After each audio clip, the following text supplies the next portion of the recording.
はい、包丁のことあれこれチャンネルです。今日も包丁にまつわる情報を配信していこうと思ってるんですけれども、まず実はこのチャンネルを始めてそろそろ1年が経過しようとしていまして、改めていつもご視聴いただいている皆様本当にありがとうございます。そもそも素人が見よう見まねで始めたチャンネルなんですけれども、1年間で動画を128本とショートが44本という感じで、月平均で言うと14本ぐらいですかね。頑張りましたね、我ながら。2日に1本のペースですから、なかなか良かったんじゃないかなと思います。その回あってか、おかげさまで、チャンネル登録者様も現在2100人ほどいて、本当にありがたいです。ちょっと振り返るとですね、YouTube を始める方が目標にする収益化の1000人ですね。までがやっぱり精神的に結構大変でした。少しずつ YouTube の仕組みも理解しながら、改善しないと視聴が伸びていかないですし、編集したり時間がかかってしまうんですよね。で、チャンネル登録のアップダウンに一喜一憂する感じでした。それでも試行錯誤しながらなんとか現在も続けている状態なので、これからも皆さんに喜んでいただける動画を考えて作っていけるよう頑張っていきますので、引き続きよろしくお願いいたします。ということで始めていきたいんですけれども、今回は包丁のコレクション紹介ということで、かなり前に一度お伝えした企画なんですけれども、改めて内容をちょっとバージョンアップしながらお送りしていきます。また、包丁の購入なんかを検討されている方の参考になればなと思ってますので、よろしくお願いいたします。まずはちょっと雰囲気なんですけれども、包丁置き場の全体はこんな感じになっておりますね。包丁ケースがたくさん置いてまして、実はちょっと置き場が足らなくなってきましてですね、こんな形で洋服ダンスを一つ使っちゃったりもしています。こちらは本焼き包丁のいいものが入ってる棚になっています。今回は東京浅草にある金宗さんという刃物屋さんの包丁を紹介していきたいなと思います。まず場所はですね、東京浅草雷門の中店の商店街近くの柳通りというところにあるんですけれども、1年半ぐらい前でしょうかね。今までのお店はそのままあるんですけれども、100メートルぐらい離れたところに本家金荘という屋号で、兄弟が分かれてお店を出してますね。そもそも他の刃物店もそうなんですけど、兄弟が分かれながら、分家っていうんですかね、独立して営んでいくケースが多いでしょうかね。金荘さんも元は東京にある正本さんというところの系列なので、兄弟が別れ別れになったりしながら、金荘さんは正本系列の一つにあるという感じなんですけれども、前回15本の紹介をさせていただいたんですけれども、今回数えたら22本になってましたね。柳包丁から紹介していこうかなと思ってるんですけれども、こちらが光の加減で見にくかったらすいません。純日本工金荘という風に銘打ってるんですけれども、これは本焼き包丁ですね。鋼1枚から作られているので、高価で研ぎなんか扱いが難しいという風に言われてますね。10万ぐらいしますからね。こういったものを作れる鍛冶職人さんも少なくなっているようで、今後程度のいいこういう本焼き包丁はなかなか手に入れにくくなってくるのかなというふうには思ってます。それと、こちら2本。軟鉄と鋼を貼り合わせてですね。ここの部分が軟鉄で、刃先の方が鋼になってます。本焼きとの価格の差は、これ4万7千円ぐらいなので、ちょうど倍ぐらいになってますね。でもこういった長いものは家庭でなんか多分全く使いようがないので、カウンター仕事でお客さんに見てもらいながら、かっこよくという風な包丁になるんじゃないですかね。で、こちらが一応関東型の刺身包丁ということで、タコ引きという風に言われてまして、江戸時代なんでしょうか。日本って結構タコを食べるので、うまくさばいていけるように作られたという風に諸説言われてますけれども、刃先がとんがってないのは危ないからだというふうに書いてる情報もありましたけれども、ちょっと定かではないですね。で、こちらも2本、純日本工、本焼き包丁が2本あります。持ち手は八角になっていまして、先ほどの刺身包丁も八角でしたので、最初に絵付けするときは八角をつけてるのかなと思います、本焼きに。おそらく購入時に変更は可能かなと思うんですけれども、そんなような仕立てになっています。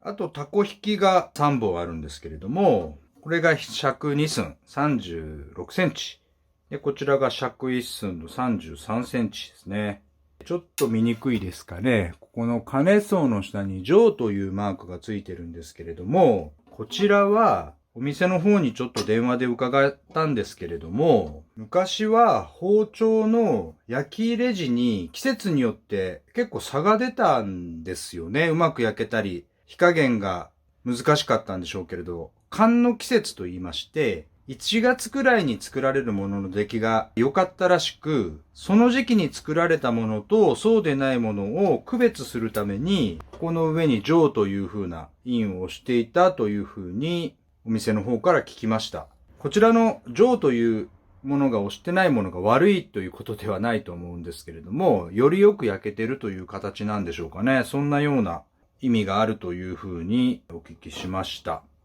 で、全部でタコ引き5本になります。で、続きまして、ちょっとこちらに行って、出刃包丁、3本あります。こちらが6寸18センチの出刃包丁。こちらが8寸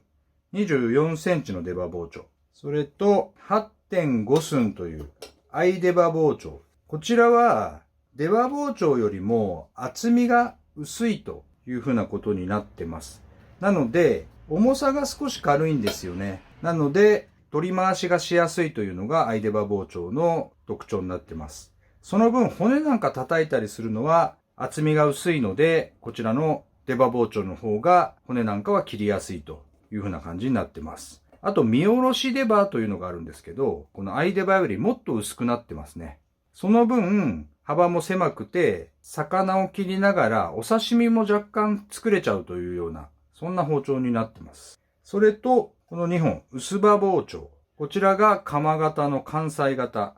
で関東型というふうに分かれています。この金層も上という印入ってますね。で、関西型は京料理とか細工なんかでもしやすいように、この先がいろいろ使いやすいという状況だったんでしょうけれどね。尖ってる分かけやすかったりするんですけれども、そんなような難点もあるみたいな感じです。これ関東型で平たい。実はこっちの方が欠けちゃってるんですけれども、包丁の先ってバーンと当たって欠けやすいですね。で、こちらに移りまして、こちらが和の筋引きという、ちょっとここの幅が狭くなってるタイプです。それと牛刀。で、つばなしの牛刀が2本。で、三徳包丁という、少し刃先が曲がってるんですかね。こんな感じのものがあります。で、この持ち手なんですけれども、洋包丁の持ち手を和包丁に変えたという感じなんですけれども、金宗さんの方では、四方型という呼び方をしていますね。こちらも同じく。筋引きの方は鋼を使ってまして、こちらは VG10 というステンレスを使用されているようです。で、年代によってこのステンレスの鋼材は金宗さんでも変わってるようなので、注意いただきたいんですけれども、私の持っているものは一応 VG10 という風に聞いて購入いたしました。で、こちらの3本は、つばなしという風なことで、つばがついてるものに比べると、安価に購入できる利点がありますね。その分、この間に水が侵入してですね、錆びやすいという風に言われています。しっかりとメンテナンスすれば、すぐに錆びて悪くなるっていうもんではないかなという風に思いますけれども、そんな感じの特徴があります。で、最後に特殊包丁という形で4本。一番こっちにあるのが骨すきといって、鳥なんかをさばいていくのに使う専門包丁です。筋を切ったりとかですね、結構ここの厚みもあってしっかりしてるので、骨なんかを叩いたり切ったりするのにすごく使いやすいんですよね。入りやすいというんでしょうか。そんな特徴のある骨すきという包丁です。あと、うなぎと土壌ですね。それぞれ大きさがあって使いやすいようになってます。それと、これは漬け包丁と言いまして、刃がついてない包丁なんですけれども、出刃包丁なんかで叩いた後に魚のすり身を練り上げたりするのにすごく使いやすい、そんな特殊包丁になってます。以上、いろいろと紹介させていただきましたが、それぞれ用途に合わせていろんな形や長さがあって作られているという感じになってますね。なんか諸説200種類ほどあると言われていますけれども、実際に現場で使っていくと狭かったり太かったりするものが、こういう場合はこっちの方が使いやすいとかっていうのが使っていくとあるので、理にかなっているのかなという感じはしています。ということで、今回は浅草の金曽さんの包丁紹介をさせていただきました。続けて他に良いブランドの包丁もたくさんありますので、次回また紹介させていただこうと思っていますので、今後もご期待いただければなと思っております。それでは今回の動画はこれで終了とさせていただきます。その他私のチャンネルでは包丁にまつわる